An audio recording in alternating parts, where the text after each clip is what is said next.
many things from the Sundance.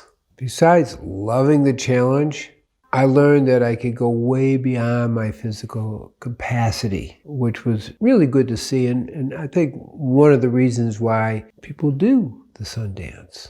But some other interesting things also happened for me. The very first year, because you have to do 4 rounds to become a real Sundancer, I didn't have much experience. I hadn't actually even seen a Sundance. I just knew I needed to do it, trusting my intuition. I waited to the 4th round to break, and a break is where you have hooks through your chest, and you pull back, and it breaks it open, and you're free. But by the 4th round, I was really tired.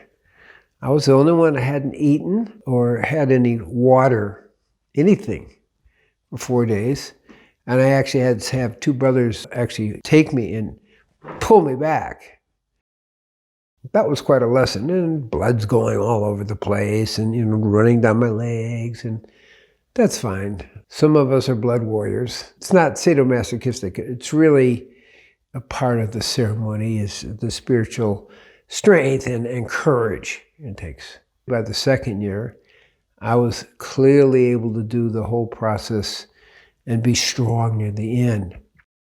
By the 4th year, I was 60 years old or young, and the oldest Sundancer and oldest Eagle Dancer, really oldest Eagle Dancer.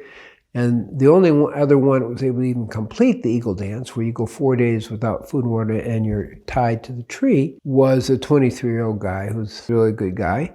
And except he at certain times had to leave the circle. So I was the only one at the age of 60 to make it through without ever leaving the circle. My point was, a lesson for me was age doesn't really matter. In fact, I didn't tell my Sundance chief, but 4 months previously, I had brain surgery for a cerebral vascular bleed. I just wasn't going to mention that to anyone. And I needed to complete my Sundance cycle. So I'm going into it I'm recovered, but it was brain surgery where they literally cut a hole in your head and had to tie off a vessel, a congenital defect, what we call an AV malformation. Different story for a different time.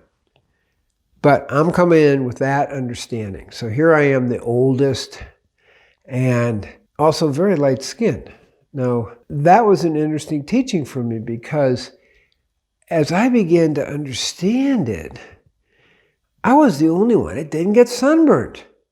And you just have a skirt on that you're dancing. You don't have anything on the upper part of your body. And pretty much everybody had darker skin than I did, but I was literally the only one that didn't get sunburn or didn't get blisters. Some people had really bad blisters because the sun's pretty intense. And I began to think about it. What is going on? How come I'm not getting burnt? And I realized something. Diet really plays a role, okay?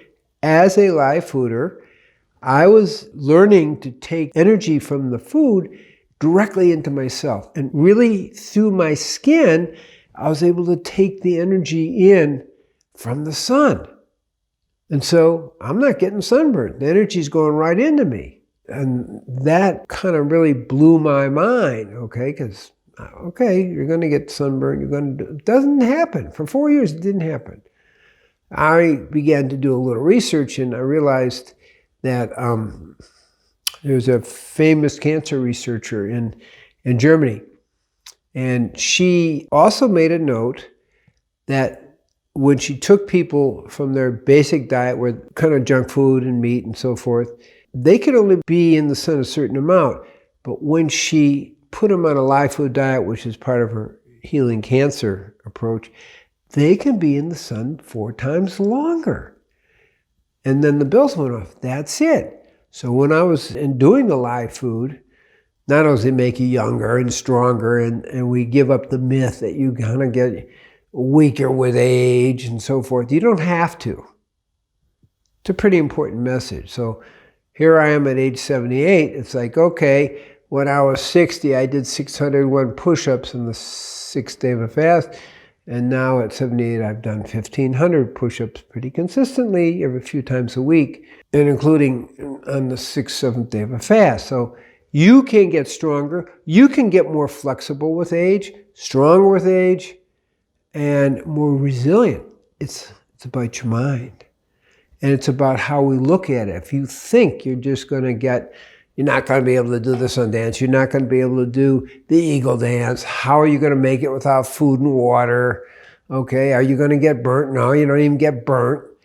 It's like, the world is as you see it, the world is as you believe it to be. It was very powerful teachings for me. The wonderful Native American approach, which is hardcore reality. Can you be out in that circle? Can you dance from the 4 directions? Can you hold the energy for all 4 days without food and water? I mean, it's meant to be a challenge. It's meant for the warriors, okay? It's meant to develop warriorship. And it taught me a lesson, though. A real warrior, it's the mind. It's where the war goes on. And so, in 4 years, I'm getting stronger, I'm more flexible, I'm able to go without food and water, I'm able to not leave the circle. And that was tremendous teachings for me, because that physical challenge is really different than theorizing about it. And so I began to understand that energy about myself. And it was basically a very shamanic energy of how important your mind is over your physiology. So, the world is not only as you see it, not only as you believe it to be, it is how you relate to it, and it fits with your expectations. If you think you're going to be stronger and more flexible and able to do these difficult things, even being the oldest, that's what's going to happen. I mean, you still have to prepare yourself and so forth. So, profound teachings of how we look at ourselves determines how we function. And it determines our connection with the divine as well. Because when we're open to the divine at any age, you're not too old to know God, it brings it in. Physically, emotionally, mentally, and spiritually, they all are connected to the world is as we see it, the world as we believe it to be, and that true faith is faith in the truth on all these levels, which is ultimately the faith in God. So that's what I really learned from the Sundance and the Eagle Dance, is that faith of the divine working through you can overcome any physical conditions.